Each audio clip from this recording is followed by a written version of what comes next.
Nagpatupad ng agarang rescue operation ang kapulisan sa Negros Occidental Police Provincial Office sa ilalim ng direktiba ng kanilang Provincial Director na si Police Colonel Renerio D. Chavez.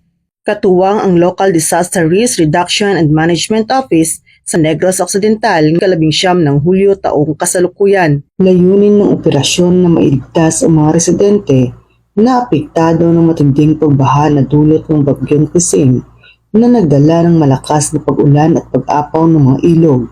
Agad na isinakay ang mga nasagip na residente sa inahandang sasakyan at dinala sa evacuation center upang matiyak ang kanilang kaligtasan.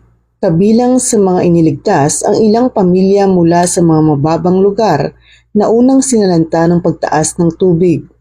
Kasabay ng operasyon, nagsagawa rin ng assessment ang mga kapulisan at rescue team upang matukoy ang lawak ng pinsala at matulungan ang mga pamilya na nangangailangan ng agarang tulong. Pinayuhan din ang publiko na manatiling alerto at sumunod sa mga abiso ng lokal na pamahalaan hinggil sa lagay ng panahon at posibleng karagdagang pagbaha.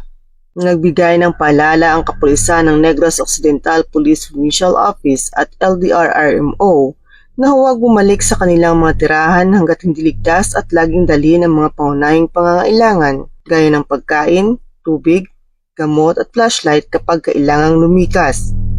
Ipinayo rin na iwasan ang pagtawid sa mga maragasang baha at laging makinig sa mga opisyal na anunsyo para sa kanilang seguridad. Patunay ang mabilis na aksyon ng Negros Occidental Police Provincial Office sa Isabela, Negros Occidental at iba pang apektadong parte ng rehiyon ng Negros Island, katuwang iba pang ahensya ng gobyerno sa kanilang malasakit at dedikasyon para sa kaligtasan ng mamamayan na patuloy na nagsisilbing gabay at katuwang ng komunidad sa oras ng sakuna. Mula dito sa Western Visayas, ako ang inyong PNN correspondent, Patrolwoman Charmaine Balunsat.